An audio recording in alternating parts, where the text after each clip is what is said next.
9th standard മാത്സിലെ 14ാമത്തെ chapter ആയ proportion അഥവാ അനുപാതം എന്നുള്ള ചാപ്റ്റർ ആണ് എക്സ്പ്ലെയിൻ ചെയ്യുന്നത്. എന്താണ് പ്രപ്പോഷൻ അല്ലെങ്കിൽ അനുപാതം എന്ന് നോക്കാം. നമുക്ക് ഒരു എക്സാമ്പിൾ വെച്ചിട്ട് നമുക്ക് എക്സ്പ്ലെയിൻ ചെയ്യാം. ഇവിടെ 4 റെക്റ്റാങ്കിൾസ് അല്ലെങ്കിൽ ചതുരങ്ങൾ കാണാലോ. ഈ എല്ലാ റെക്റ്റാങ്കിൾസിന്റെയും ലെങ്ത്തും ബ്രെഡ്ത്തും ഡിഫറെന്റ് ആണ്. അതായത് നീളവും വീതിയും ഒക്കെ ഡിഫറെന്റ് ആണ്. ഇവിടെ ഈ റെക്റ്റാങ്കിൾസിന്റെ ഒക്കെ ലെങ്ത്ത് നമുക്ക് എക്സും ബ്രെഡ്ത്ത് വൈയും ആക്കി എടുക്കാം. Length x, breadth y, length x, breadth y, length x, breadth y. ഇനി ഈ ലെങ്ത്തിൻ്റെയും ബ്രെഡ്ത്തിൻ്റെയും റേഷ്യോ നമ്മൾ എടുക്കുകയാണെന്നുണ്ടെങ്കിൽ എങ്ങനെ വരും? അതായത് length is to breadth, x is to y equal to ഇവിടുത്തെ ലെങ്ത് എന്താ? 12 അല്ലേ? അപ്പം 12 ഈസ് ടു 9. റേഷ്യോ എന്ന് പറയുമ്പോൾ ആ 2 നമ്പറിനകത്തുള്ള കോമൺ ഫാക്ടേഴ്സിനൊക്കെ ക്യാൻസൽ ചെയ്തിട്ട് ലാസ്റ്റ് കിട്ടുന്ന നമ്പർ അല്ലേ? അപ്പം ഈ 12നെ 9നെ നമുക്ക് 3 കൊണ്ട് ഡിവൈഡ് ചെയ്യാം. 12നെ 3 കൊണ്ട് ഡിവൈഡ് ചെയ്ത് കഴിഞ്ഞാൽ 4 കിട്ടും. 9നെ 3 കൊണ്ട് ഡിവൈഡ് ചെയ്ത് കഴിഞ്ഞാൽ 3യും കിട്ടും. അപ്പോൾ x is to y equal to 4 is to 3 കിട്ടും. ഇനി രണ്ടാമത്തെ റെക്റ്റാങ്കിൾ എടുക്കുകയാണെന്നുണ്ടെങ്കിലോ ഇവിടെ എക്സ് ഈസ് ടു വൈ എന്ത് വരും? X is to y equal to length 16 അല്ലേ, ബ്രെഡ്ത്ത് 12. 2നെ നമുക്ക് 4 കൊണ്ട് ഡിവൈഡ് ചെയ്യാം. അപ്പോൾ 16നെ 4 കൊണ്ട് ഡിവൈഡ് ചെയ്താൽ 4 കിട്ടും. ഈസ്റ്റ് 12നെ 4 കൊണ്ട് ഡിവൈഡ് ചെയ്താൽ 3യും കിട്ടും. അപ്പോൾ x is to y equal to 4 is to 3. ഇനി അടുത്ത റെക്റ്റാങ്കിളിൻ്റെ എക്സ് ഈസ് ടു വൈ എന്ത് കിട്ടും? Length is to breadth is equal to 4 is to 3. 4 is to 3. 4നും 3നും കോമൺ ആയിട്ടുള്ള ഒരു ഫാക്ടറും ഇല്ല. അപ്പോൾ 4 ഈസ് ടു 3 എന്ന് തന്നെ എഴുതാം. ഇനി അടുത്ത റെക്റ്റാങ്കിളിൻ്റെ ആണെന്നുണ്ടെങ്കിലോ x is to y equal to 8 is to 6 അല്ലേ? ഈ 2 നമ്പറിനെ നമുക്ക് 2 കൊണ്ട് ഡിവൈഡ് ചെയ്യാലോ. 8നെ 2 കൊണ്ട് ഹരിച്ചാൽ 4 കിട്ടും. 6നെ 2 കൊണ്ട് ഡിവൈഡ് ചെയ്താൽ 3 കിട്ടും. അപ്പോൾ നമുക്ക് ഇവിടെയൊക്കെ ലെങ്ത്തിൻ്റെയും ബ്രെഡ്ത്തിൻ്റെയും റേഷ്യോ നമുക്ക് എടുത്തു കഴിഞ്ഞാൽ 4 ഈസ് ടു 3, രണ്ടാമത്തെ കേസിലും 4 ഈസ് ടു 3, മൂന്നാമത്തെ കേസിലും 4 ഈസ് ടു 3, നാലാമത്തെ കേസിലും 4 ഈസ് ടു 3 ആണുള്ളത്. എല്ലാ റെക്റ്റാങ്കിൾസിൻ്റെയും ലെങ്ത്തും ബ്രെഡ്ത്തും തമ്മിലുള്ള റേഷ്യോ സെയിം ആണ്. ഇനി ഇതിനെ നമുക്ക് ഫ്രാക്ഷണൽ രൂപത്തിൽ അല്ലെങ്കിൽ ഭിന്നസംഖ്യാ രൂപത്തിൽ എഴുതുകയാണെങ്കിൽ എങ്ങനെ കിട്ടും? എക്സ് ഈസ് ടു വൈനെ എക്സ് ബൈ വൈ എന്ന് എഴുതാം. ഈക്വൽ ടു 4/3 അല്ലേ? അപ്പം ഇതിനകത്തുനിന്ന് എക്സ് ഇസ് ഈക്വൽ ടു എങ്ങനെ എഴുതാം? 4/3 ഇൻറ്റു വൈ എന്ന് എഴുതാലോ. ഈ വൈനെ ഈ സൈഡിലേക്ക് കൊണ്ടുപോകുമ്പോൾ ഇൻറ്റു വൈ ആയി മാറും. അതായത് x is equal to 4/3y. ഇവിടെ നമുക്ക് ലെങ്ത് ഈസ് ടു ബ്രെഡ്ത്ത് ആണ് 4 ഈസ് ടു 3 കിട്ടിയത്. ഇനി നമ്മൾ ബ്രെഡ്ത്ത് ഈസ് ടു ലെങ്ത് എടുക്കുകയാണെന്നുണ്ടെങ്കിലോ, അതായത് വൈ ഈസ് ടു എക്സ് എടുക്കുകയാണെന്നുണ്ടെങ്കിൽ എങ്ങനെ വരും? വൈ നമ്മൾ ആദ്യം എഴുതണം അല്ലേ? അതായത് 3 ഈസ് ടു 4 ആണ് കിട്ടുക. ഇതിനെ ഫ്രാക്ഷണൽ രൂപത്തിൽ എഴുതി കഴിഞ്ഞാൽ y by x is equal to 3/4. ഇനി ഇതിന്ന് നമുക്ക് വൈ ഇസ് ഈക്വൽ ടു എങ്ങനെ എഴുതാം? 3/4 ഇൻറ്റു എക്സ് എന്ന് എഴുതാലോ. ഇവിടെ ഫസ്റ്റത്തേനകത്ത് നോക്കൂ, x is equal to 4/3 into y. ഈ 4/3 എന്ന് പറയുന്നത് എന്താണ്? ഒരു മാറാത്ത വാല്യൂ അല്ലേ, ഒരു കോൺസ്റ്റന്റ് ആണല്ലോ അത്. അതേപോലെ ഇവിടെ 3/4 എന്ന് പറയുന്നതും ഒരു കോൺസ്റ്റന്റ് വാല്യൂ ആണ്, മാറാത്തൊരു വാല്യൂ ആണ്. അതായത് എക്സ് ഇസ് ഈക്വൽ ടു ഒരു കോൺസ്റ്റന്റ് വാല്യൂ ഇൻറ്റു വൈ. ഇവിടെയാണെന്നുണ്ടെങ്കിൽ വൈ ഇസ് ഈക്വൽ ടു ഒരു കോൺസ്റ്റന്റ് വാല്യൂ ഇൻറ്റു എക്സ്. അപ്പോൾ ഒരു വാല്യൂ നമുക്ക് കിട്ടുന്നത് വേറൊരു വാല്യൂവിന് ഒരു കോൺസ്റ്റന്റ് വാല്യൂ കൊണ്ട് മൾട്ടിപ്ലൈ ചെയ്യുമ്പോഴാണെന്നുണ്ടെങ്കിൽ നമുക്ക് പറയാം ഈ 2 വാല്യൂവും പ്രപ്പോർഷണൽ ആണ് അല്ലെങ്കിൽ അനുപാതത്തിലാണ് എന്ന് പറയാം. അതേപോലെ ഇവിടെ എന്താണ്? വൈ ഇസ് ഈക്വൽ ടു ഒരു കോൺസ്റ്റന്റ് വാല്യൂ ഇൻറ്റു എക്സ് അല്ലേ? അപ്പൊ ഈ വൈയും എക്സും തമ്മിൽ പ്രപ്പോർഷണൽ ആണ്, അനുപാതത്തിലാണ് എന്ന് പറയാം. ഇനി നമുക്ക് കോമൺ ആയിട്ട് പറയുകയാണെന്നുണ്ടെങ്കിൽ എക്സ് ഇസ് ഈക്വൽ ടു ഇതൊരു കോൺസ്റ്റന്റ് വാല്യൂ അല്ലേ, അതിനെ നമുക്ക് കെ എന്ന് കൊടുക്കാം. കെ ഇൻറ്റു വൈ എന്ന് പറയാം. എക്സ് കിട്ടിയിട്ടുള്ളത് വൈനെ ഒരു കോൺസ്റ്റന്റ് വാല്യൂ കൊണ്ട് മൾട്ടിപ്ലൈ ചെയ്യുമ്പോഴാണ്. അപ്പോൾ ഈ കേനെ നമ്മൾ എന്ത് പറയും? പ്രപ്പോർഷണാലിറ്റി കോൺസ്റ്റന്റ് എന്ന് പറയും.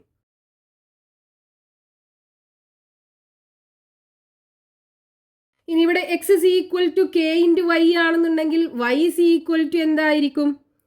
ഈ കേനെ ഇവിടെ കൊണ്ടുവന്ന് ഡിവൈഡ് ചെയ്യുക അല്ലേ, എക്സ് ബൈ കെ എന്ന് കിട്ടും. അതായത് y is equal to 1/k into x എന്ന് എഴുതാലോ.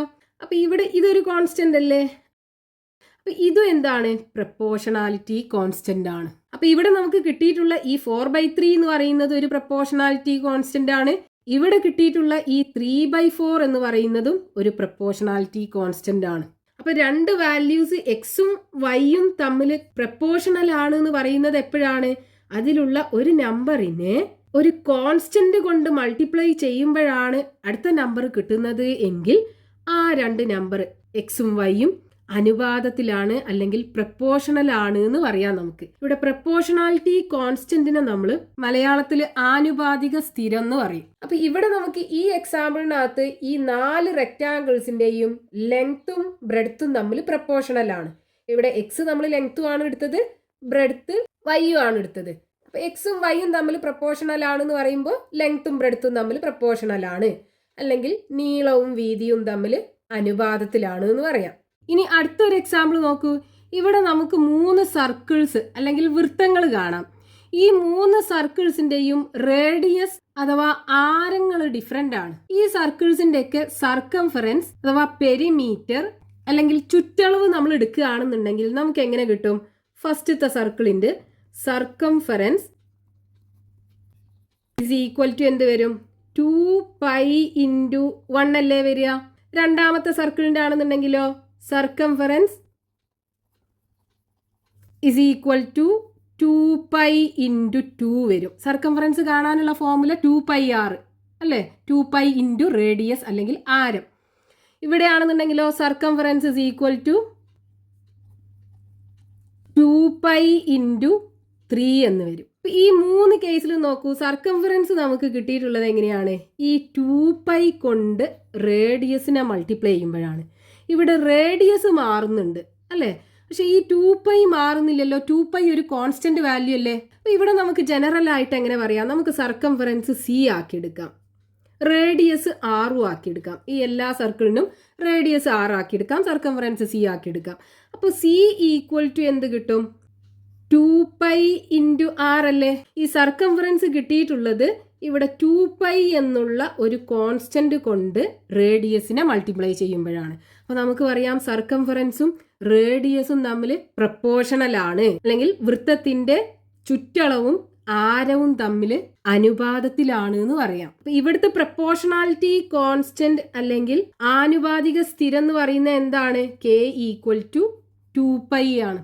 ഇനി ഇതിനെ തന്നെ നമുക്ക് തിരിച്ചെഴുതാലോ. 2πr is equal to circumference അല്ലേ. അപ്പോൾ r is equal to നമുക്ക് എങ്ങനെ എഴുതാം? 1/2π × c എന്ന് എഴുതാലോ. ഈ 2π റൈറ്റ് ഹാൻഡ് സൈഡ് കൊണ്ടുപോകുമ്പോൾ ഡിനോമിനേറ്ററിലാണ് വരിക. അപ്പോൾ 1/2π × c വരും. അപ്പോൾ ഇവിടെ ഈ 1/2π എന്ന് പറയുന്നത് ഒരു കോൺസ്റ്റന്റ് അല്ലേ. അപ്പോൾ ഇവിടെ നമുക്ക് റേഡിയസ് കിട്ടുന്നത് എങ്ങനെയാണ്? സർക്കംഫറൻസിനെ ഒരു കോൺസ്റ്റന്റ് വാല്യൂ കൊണ്ട് മൾട്ടിപ്ലൈ ചെയ്യുമ്പോഴാണ്. അപ്പോൾ ഇവിടുത്തെ പ്രപ്പോർഷണാലിറ്റി കോൺസ്റ്റന്റ് എന്ന് പറയുന്നത് എന്താണ്? k equal to 1/2π. അപ്പോൾ നമുക്ക് പറയാം ഒരു സർക്കിളിന്റെ കേസിൽ അതിന്റെ സർക്കംഫറൻസും റേഡിയസും തമ്മിൽ പ്രപ്പോർഷണൽ ആണ് അല്ലെങ്കിൽ അനുപാതത്തിലാണ് എന്ന് പറയാം. അടുത്തൊരു എക്സാമ്പിൾ നോക്കൂ. ഇവിടെ ഈ ഫിഗറിനകത്ത് ഈ സ്ലാൻഡഡ് ആയിട്ടുള്ള, അതായത് ചെരിഞ്ഞ ലൈനിലുള്ള പോയിന്റ്സിലേക്ക് ഈ വെർട്ടെക്സ് അല്ലെങ്കിൽ ഈ മൂലയിൽ നിന്നുള്ള ദൂരം എന്ന് പറയുന്നത് എന്താണ്? ആ പോയിന്റിലേക്ക് ഈ ഹൊറിസോണ്ടൽ ലൈനിൽ നിന്ന് വരക്കുന്ന ഹൈറ്റ് അല്ലെങ്കിൽ ഉയരത്തിന് പ്രപ്പോർഷണൽ ആണ്. അതെങ്ങനെ നമുക്ക് പ്രൂവ് ചെയ്യാം അത് പ്രപ്പോർഷണൽ ആണെന്ന്? ഇവിടെ നമുക്ക് 2 പോയിന്റ്സ് കൺസിഡർ ചെയ്യാം. ഈ സ്ലാൻഡഡ് ലൈനിലുള്ള 2 പോയിന്റ്സ് കൺസിഡർ ചെയ്യാം. ഫസ്റ്റത്തെ കേസിൽ ഒരു 1 സെന്റിമീറ്റർ ദൂരത്തിലുള്ള ഒരു പോയിന്റും കൺസിഡർ ചെയ്യാം. രണ്ടാമത്തെ കേസിൽ ഒരു എക്സ് യൂണിറ്റ് ദൂരത്തിലുള്ള പോയിന്റും കൺസിഡർ ചെയ്യാം. ഇനി ഈ 2 കേസിൽ നമ്മൾ പെർപെൻഡിക്കുലർ വരയ്ക്കുകയാണെന്നുണ്ടെങ്കിൽ ഇങ്ങനല്ലേ വരിക? പെർപെൻഡിക്കുലർ എന്ന് പറഞ്ഞാൽ ഈ ഹൊറിസോണ്ടൽ ലൈനും ഈ ഹൈറ്റും തമ്മിലുള്ള ആംഗിൾ എപ്പോഴും എന്തായിരിക്കും? 90 ഡിഗ്രി ആയിരിക്കും. ഇവിടുന്ന് നമ്മൾ വരയ്ക്കുകയാണെന്നുണ്ടെങ്കിൽ ഇതാണ് ഹൈറ്റ് അല്ലെങ്കിൽ ഉയരം. ഈ ആംഗിൾ 90 ഡിഗ്രി ആയിരിക്കും. ഇനി ഇവിടുത്തെ ഈ ഹൈറ്റ് നമുക്ക് k യൂണിറ്റും ആക്കി എടുക്കാം. ഇവിടുത്തെ ആണെന്നുണ്ടെങ്കിൽ ഒരു y യൂണിറ്റും ആക്കി എടുക്കാം. അതായത് ഈ കോർണറിന് 1 സെന്റിമീറ്റർ ദൂരത്തിലുള്ള പോയിന്റിൽ നിന്ന് ഈ ഹൊറിസോണ്ടൽ ലൈനിലേക്ക് വരക്കുന്ന ഹൈറ്റ് k യൂണിറ്റ് ആണ്. അപ്പോൾ ഇവിടെ എക്സ് യൂണിറ്റ് ആണെന്നുണ്ടെങ്കിൽ y യൂണിറ്റ് ആണ്. അപ്പോൾ ഇവിടെ നമുക്ക് 2 ട്രയാങ്കിൾസ് കാണാം. ഫസ്റ്റത്തെ ട്രയാങ്കിൾ ആണെന്നുണ്ടെങ്കിൽ ട്രയാങ്കിൾ ABC, രണ്ടാമത്തെ ട്രയാങ്കിൾ ആണെന്നുണ്ടെങ്കിൽ PQR എന്ന് കൊടുക്കാം നമുക്ക്. അപ്പോൾ ഈ 2 ട്രയാങ്കിളിനകത്തുള്ള ഈ ആംഗിൾ ഈക്വൽ അല്ലേ? 90 ഡിഗ്രി ആണല്ലോ. അതേപോലെ ഈ ആംഗിൾ ബിയും ആംഗിൾ ക്യൂവും ഈക്വൽ അല്ലേ? ഇനി മൂന്നാമത്തെ ആംഗിൾ നമ്മൾ എടുക്കുകയാണെന്നുണ്ടെങ്കിലോ, ഈ മൂന്നാമത്തെ ആംഗിൾ എങ്ങനെയാണ് കിട്ടുക? ഒരു ട്രയാങ്കിളിൻ്റെ 3 ആംഗിളും കൂടെ ആഡ് ചെയ്താൽ 180 ഡിഗ്രി ആണ്. അപ്പോൾ ഈ മൂന്നാമത്തെ ആംഗിൾ കിട്ടുക 180 ഡിഗ്രിയിൽ നിന്ന് ഈ ക്വാണ്ടിറ്റീസ് രണ്ടും കുറച്ചതല്ലേ? ഇവിടെ 2 ട്രയാങ്കിളിനകത്തും ഈ 2 ആംഗിളും ഈക്വൽ ആണല്ലോ. അപ്പോൾ സെയിം നമ്പർ അല്ലേ 180 എന്ന് കുറക്കുക. അപ്പോൾ ഈ മൂന്നാമത്തെ ആംഗിളും 2 ട്രയാങ്കിളിനും ഈക്വൽ ആയിരിക്കും കിട്ടുക. അപ്പോൾ ഈ 2 ട്രയാങ്കിളും നമ്മൾ എടുക്കുകയാണെന്നുണ്ടെങ്കിൽ 2 ട്രയാങ്കിളും സിമിലർ ട്രയാങ്കിൾസ് ആണ്. 3 ആംഗിൾസും ഈക്വൽ ആണെന്നുണ്ടെങ്കിൽ 2 ട്രയാങ്കിൾസും സിമിലർ ട്രയാങ്കിൾസ് ആണ്. സിമിലർ ട്രയാങ്കിൾ അല്ലെങ്കിൽ സദൃശ ത്രികോണങ്ങളാണ്. ഇനി സിമിലർ ട്രയാങ്കിൾസിന്റെ ഈക്വൽ ആംഗിൾസിന് ഓപ്പോസിറ്റ് ആയിട്ട് വരുന്ന സൈഡ്സിന്റെ റേഷ്യോസ് ഈക്വൽ ആയിരിക്കുമല്ലോ. അതായത് ഇപ്പൊ നമ്മൾ ഈ വലിയ ട്രയാങ്കിളിന്റെ ക്യൂ ആംഗിളിന് ഓപ്പോസിറ്റ് ആയിട്ടുള്ള സൈഡ് ഏതാ? പി ആർ അല്ലേ? ക്യൂ ആംഗിളിന് ഓപ്പോസിറ്റ് ആയിട്ടുള്ള സൈഡ് പി ആർ. അപ്പൊ പി ആർ എടുത്തു. ഈ പി ആറിന് കറസ്പോണ്ടിങ് ആയിട്ട് ഈ ട്രയാങ്കിളിലുള്ള സൈഡ് ഏതാണ്? ഈക്വൽ ആയിട്ടുള്ള ആംഗിൾ ബി. ബിക്ക് ഓപ്പോസിറ്റ് ആയിട്ടുള്ള സൈഡ് എ സി. ഇതിൻ്റെ റേഷ്യോയും. ഇനി അടുത്തതിൽ ഇവിടെ പി ക്യു, അതായത് ഈ 90 ഡിഗ്രി ആംഗിളിന് ഓപ്പോസിറ്റ് ആയിട്ടുള്ള സൈഡ് പി ക്യു. അപ്പോൾ പി ക്യു ബൈ ഇവിടെയാണെന്നുണ്ടെങ്കിലോ ഈ സി അല്ലേ 90 ഡിഗ്രി, ഇതിന് ഓപ്പോസിറ്റ് ആയിട്ടുള്ള സൈഡ് എ ബി. ഇനി മൂന്നാമത്തെ സൈഡ് എടുക്കുകയാണെന്നുണ്ടെങ്കിൽ Q R by B C. ഇവിടെ നമ്മളൊന്നും കൊടുക്കാത്ത കാരണം അത് നമുക്ക് വേണ്ട. അപ്പോൾ പി ആർ എന്ന് പറഞ്ഞാൽ എന്താണ്? വൈ ബൈ എ സി എന്ന് പറഞ്ഞാൽ k equal to p q എന്താണ്? എക്സ് അല്ലേ? അപ്പോൾ എക്സ് ബൈ എ ബി എന്ന് പറഞ്ഞാൽ 1 സെൻറ്റിമീറ്റർ ആണ് എടുത്തത്, 1. അപ്പോൾ വൈ ഈസ് ഈക്വൽ ടു എന്ത് പറയാം നമുക്ക്? കെ ഇൻറ്റു എക്സ് എന്ന് പറയാലോ. അപ്പോൾ ഇവിടെ നമുക്ക് y is equal to k into x, അതായത് y is equal to a constant into x ആണ്. ഈ കെ എന്ന് പറയുന്നത് ഒരു കോൺസ്റ്റന്റ് ആണല്ലോ. അതായത് ഈ വെർട്ടെക്സ് നിന്ന് 1 സെൻറ്റിമീറ്റർ ഡിസ്റ്റൻസിലാണ് പോയിന്റ് ഉള്ളത് എങ്കിലുള്ള ഹൈറ്റ് അല്ലെങ്കിൽ ഉയരമാണ്. അത് മാറാത്തൊരു വാല്യൂ ആണ്. അപ്പോൾ ഇവിടെ ഈ കെ എന്ന് പറയുന്നത് ഒരു കോൺസ്റ്റന്റ് ആണ്. അപ്പോൾ നമുക്ക് പറയാം ഈ വൈ എന്ന് പറയുന്നത് നമ്മൾ ഹൈറ്റ് അല്ലേ എടുത്തത്. ഹൈറ്റ് എന്താണ്? ഈ പോയിന്റിലേക്കുള്ള ഡിസ്റ്റൻസിന് പ്രപ്പോർഷണൽ ആണ്. ഇനി ഇതിനെ തന്നെ നമുക്ക് എങ്ങനെ എഴുതാം? X is equal to y by k എന്ന് പറയാലോ. അതായത് x is equal to y by k അല്ലെങ്കിൽ x is equal to 1 by k into y എന്ന് പറയാം. ഇവിടെ ഈ 1 ബൈ കെ എന്ന് പറയുന്നതാണ് ഇവിടുത്തെ പ്രപ്പോർഷണാലിറ്റി കോൺസ്റ്റന്റ്, ആനുപാതിക സ്ഥിരം എന്ന് പറയുന്നത്. ഇനി നമുക്ക് ഈ ചാപ്റ്ററിൽ ടെക്സ്റ്റ് ബുക്കിൽ പേജ് നമ്പർ 226 കൊടുത്തിട്ടുള്ള ഫസ്റ്റ് ക്വസ്റ്റ്യൻ നോക്കാം. പേജ് നമ്പർ 226 ഒന്നാമത്തെ question. In each of the instances below show that the second quantity changes proportionally with respect to the first.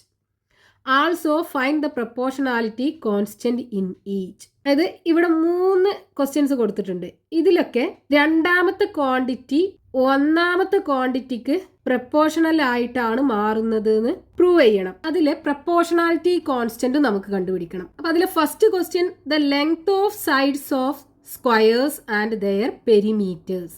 ഒരു സ്ക്വയറിന്റെ അല്ലെങ്കിൽ സമചതുരത്തിന്റെ സൈഡ് ലെങ്ത്, അതായത് വശങ്ങളുടെ നീളം, അതിന്റെ പെരിമീറ്റർ അല്ലെങ്കിൽ ചുറ്റളവും. അപ്പൊ ഇവിടെ ഫസ്റ്റത്തെ ക്വാണ്ടിറ്റി എന്താണ്? ഫസ്റ്റ് ക്വാണ്ടിറ്റി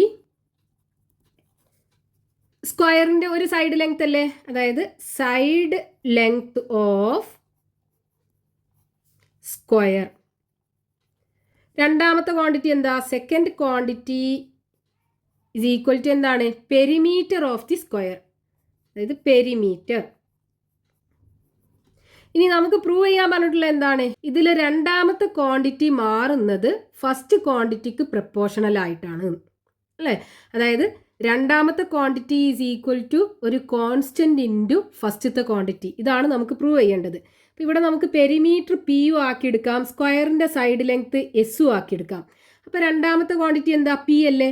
അപ്പോൾ പി ഈക്വൽ ടു ഒരു കോൺസ്റ്റന്റ് ഇൻറ്റു ആദ്യത്തെ ക്വാണ്ടിറ്റി എസ്. ഇതാണ് നമുക്ക് പ്രൂവ് ചെയ്യേണ്ടത്. അപ്പോൾ ഒരു സ്ക്വയർ എന്ന് പറഞ്ഞാൽ എന്താണ്? 4 സൈഡും ഈക്വൽ ആയിട്ടുള്ള ഒരു റെക്റ്റാങ്കിൾ ആണ്. നമ്മളൊരു സ്ക്വയറിൻ്റെ സൈഡ് ലെങ്ത് 1 സെൻറ്റിമീറ്റർ ആണ് എടുക്കുന്നത് എന്നുണ്ടെങ്കിൽ അതിൻ്റെ പെരിമീറ്റർ എന്തായിരിക്കും? ഈ 4 സൈഡിൻ്റെ ലെങ്ത്തും 1 സെൻറ്റിമീറ്റർ ആയിരിക്കും അല്ലേ. അപ്പം 4 ഒന്നും കൂടെ ആഡ് ചെയ്തത്, അതായത് 4 × 1 ഈക്വൽ ടു 4 കിട്ടും. ഇനി 2 സെൻറ്റിമീറ്റർ ആണ് സ്ക്വയറിൻ്റെ സൈഡ് ലെങ്ത് എന്നുണ്ടെങ്കിലോ 2 + 2 + 2 + 2, അതായത് 4 × 2 ഈക്വൽ ടു 8 കിട്ടും. ഇനി 3 സെൻറ്റിമീറ്റർ ആണെന്നുണ്ടെങ്കിലോ 4 × 3 അല്ലേ, ദാറ്റ്സ് ഈക്വൽ ടു 12 കിട്ടും. ഇനി നമ്മൾ എസ് സെൻറ്റിമീറ്റർ ആണ് എടുക്കുന്നത് എന്നുണ്ടെങ്കിൽ എന്തായിരിക്കും 4 × S ആവൂലേ, അതായത് 4S. അപ്പോൾ ഇവിടെ നമുക്ക് സൈഡ് ലെങ്ത് എസ് ആണ് നമ്മൾ എടുത്തത്, പെരിമീറ്റർ എന്ത് കിട്ടും 4S കിട്ടും അല്ലേ. അപ്പോൾ perimeter p is equal to നമുക്ക് എന്ത് എഴുതാം 4S എന്ന് എഴുതാലോ. അതായത് പെരിമീറ്റർ ഇസ് ഈക്വൽ ടു ഈ 4 എന്ന് പറയുന്നത് എന്താണ്, ഒരു കോൺസ്റ്റന്റ് ആണ്. അപ്പോൾ perimeter is equal to a constant into side length. അപ്പോൾ നമുക്ക് പറയാം perimeter changes proportionally with respect to side length of square. ഇനി ഇവിടുത്തെ പ്രപ്പോർഷണാലിറ്റി കോൺസ്റ്റന്റ് എന്താന്ന് എഴുതാൻ പറഞ്ഞിട്ടുണ്ട് അല്ലേ. അപ്പോൾ ഇവിടുത്തെ പ്രപ്പോർഷണാലിറ്റി കോൺസ്റ്റന്റ് എന്താണ്,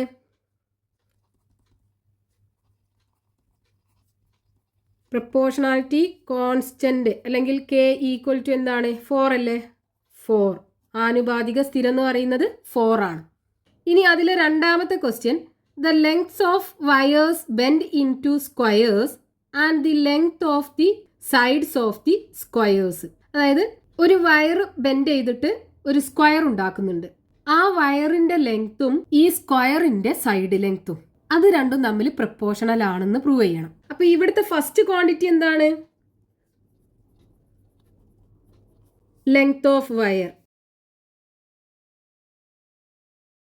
ഇനി രണ്ടാമത്തെ ക്വാണ്ടിറ്റി എന്താണ്, സെക്കൻഡ് ക്വാണ്ടിറ്റി എന്ന് പറയുന്നത് ഈ വയർ യൂസ് ചെയ്ത് ഫോം ചെയ്യുന്ന സ്ക്വയർ അല്ലെങ്കിൽ സമചതുരത്തിന്റെ ഒരു വശത്തിന്റെ നീളം, ഒരു സൈഡിന്റെ length. Length of one side of square. അതായത് ഒരു വയറുണ്ട്, ഈ വയറ് ബെൻഡ് ചെയ്തിട്ട് എന്തുണ്ടാക്കി, ഒരു സ്ക്വയർ ഉണ്ടാക്കി. അപ്പോൾ ആ സ്ക്വയറിന്റെ സൈഡ് ലെങ്ത് എന്തായിരിക്കും, സ്ക്വയർ എന്ന് പറഞ്ഞാൽ 4 സൈഡും ഈക്വൽ ആയിട്ടുള്ള റെക്റ്റാങ്കിൾ ആണ്. ഇപ്പോൾ എക്സാമ്പിൾ പറയുകയാണെന്നുണ്ടെങ്കിൽ നമ്മളൊരു 100 സെൻറ്റിമീറ്റർ ലെങ്ത് ഉള്ള ഒരു വയറാണ് എടുത്തത്. അങ്ങനെയാണെന്നുണ്ടെങ്കിൽ നമ്മൾ ഫോം ചെയ്യുന്ന ഈ സ്ക്വയറിന്റെ സൈഡ് ലെങ്ത് എന്തായിരിക്കും, സ്ക്വയറിന്റെ കേസിൽ അതിന്റെ 4 സൈഡും ഈക്വൽ ആയിരിക്കും അല്ലേ. അപ്പോൾ ഒരു വശത്തിന്റെ നീളം എന്ന് പറയുന്നത് ഈ 100നെ 4 കൊണ്ട് ഡിവൈഡ് ചെയ്തത് 25 കിട്ടും. ഇനിയിപ്പോൾ നമ്മൾ 200 സെൻറ്റിമീറ്റർ ലെങ്ത് ഉള്ള ഒരു വയറാണ് എടുത്തത് എന്നുണ്ടെങ്കിലോ ഇവിടുത്തെ ഒരു വശത്തിന്റെ നീളം എന്തായിരിക്കും 200/4 അല്ലേ, that is equal to 50 centimetre ആണ് ഈ സ്ക്വയറിന്റെ ഒരു വശത്തിന്റെ നീളം ഉണ്ടാവുക. അപ്പോൾ ഇനി നമ്മൾ ജനറൽ ആയി പറയുകയാണെന്നുണ്ടെങ്കിൽ ഇവിടെ ഈ വയറിന്റെ ലെങ്ത് എന്ന് പറയുന്നത് എന്താണ്, ഇതിന്റെ ടോട്ടൽ ലെങ്ത് അല്ലേ, ഈ സ്ക്വയറിന്റെ പെരിമീറ്റർ അല്ലെങ്കിൽ ചുറ്റളവാണ്. അപ്പോൾ ഈ വയറിന്റെ ലെങ്ത് നമുക്ക് പി ആക്കിയെടുക്കാം, ഇതിന്റെ സൈഡ് ലെങ്ത് എസ് ആക്കിയെടുക്കാം. അപ്പോൾ ഇവിടുത്തെ ഒരു side length s is equal to എന്ത് വരും, ഈ പെരിമീറ്ററിനെ 4 കൊണ്ട് ഡിവൈഡ് ചെയ്തതല്ലേ, p/4 അല്ലേ. അപ്പോൾ ഇവിടെ നമുക്ക് പ്രപ്പോർഷണൽ ആണെന്ന് പറയാലോ. അതായത് ഇവിടുത്തെ ലെങ്ത് ഓഫ് വയർ നമ്മൾ പി എടുത്തു, പെരിമീറ്റർ ഓഫ് ദി സ്ക്വയർ ആണ് വരിക. ഇനി സ്ക്വയറിന്റെ സൈഡ് ലെങ്ത് നമുക്ക് എസ് ആക്കി എടുക്കാം. അപ്പോൾ ഈ side length s is equal to എങ്ങനെ എഴുതാം, p/4 എന്ന് എഴുതാലോ. ഇവിടെ നമ്മൾ കണ്ടു, അതായത് s is equal to 1/4 × p എന്ന് പറയാം. ഈ പി അതായത് ലെങ്ത് ഓഫ് വയർ ആണ് ഫസ്റ്റത്തെ ക്വാണ്ടിറ്റി, ഈ എസ് അഥവാ സ്ക്വയറിന്റെ സൈഡ് ലെങ്ത് ഇതാണ് രണ്ടാമത്തെ ക്വാണ്ടിറ്റി. അപ്പോൾ രണ്ടാമത്തെ ക്വാണ്ടിറ്റി ഈസ് ഈക്വൽ ടു ഒരു കോൺസ്റ്റന്റ് ഇൻറ്റു ഫസ്റ്റത്തെ ക്വാണ്ടിറ്റി നമുക്ക് കിട്ടി. അപ്പോൾ നമുക്ക് പറയാം സ്ക്വയറിന്റെ സൈഡ് ലെങ്ത്തും ആ യൂസ് ചെയ്ത വയറിന്റെ ലെങ്ത്തും തമ്മിൽ പ്രപ്പോർഷണൽ ആണ്. Side length of square changes proportionally with respect to length of the wire. ഇനി ഇവിടുത്തെ പ്രപ്പോർഷണാലിറ്റി കോൺസ്റ്റന്റ് എന്താണ്,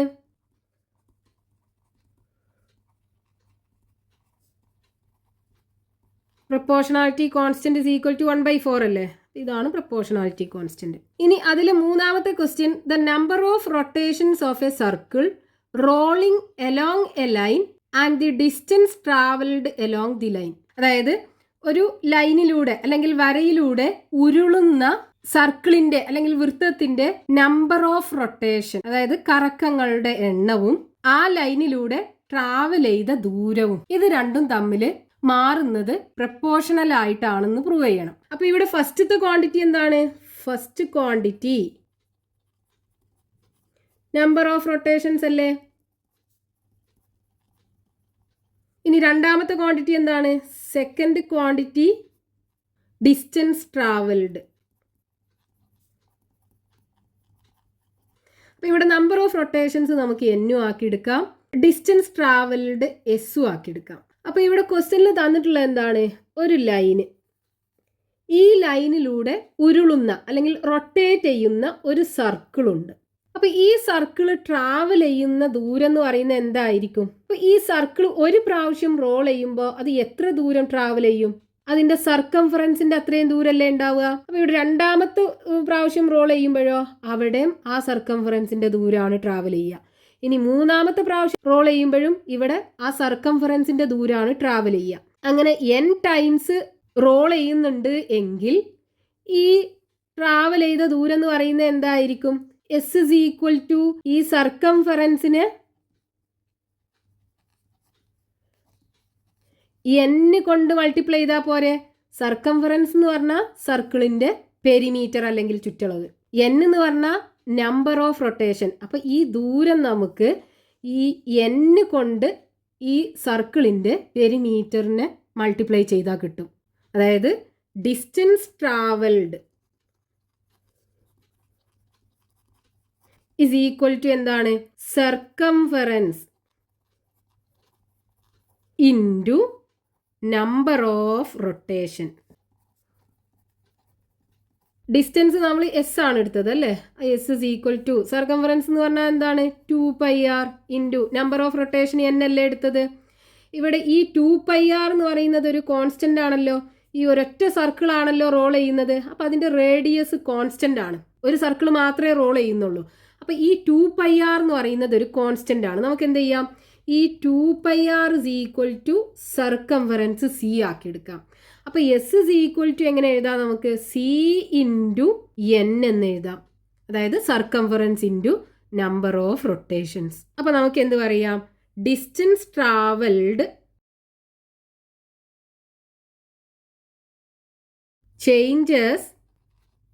ഡിസ്റ്റൻസ് ട്രാവൽഡ് ആണ് രണ്ടാമത്തെ ക്വാണ്ടിറ്റി. രണ്ടാമത്തെ ക്വാണ്ടിറ്റി ഒന്നാമത്തെ ക്വാണ്ടിറ്റിക്ക് പ്രപ്പോർഷണൽ ആയിട്ടാണ് മാറുന്നത്. അതായത് distance travelled changes proportionally with respect to ഫസ്റ്റത്തെ ക്വാണ്ടിറ്റി നമ്പർ ഓഫ് റൊട്ടേഷൻസ്. ഇനി ഇവിടുത്തെ പ്രപ്പോർഷണാലിറ്റി കോൺസ്റ്റന്റ് എന്താണ്? ഇതല്ലേ പ്രപ്പോർഷണാലിറ്റി കോൺസ്റ്റന്റ്, അതായത് സർക്കംഫറൻസ് 2πr. ഇവിടുത്തെ പ്രപ്പോർഷണാലിറ്റി കോൺസ്റ്റന്റ്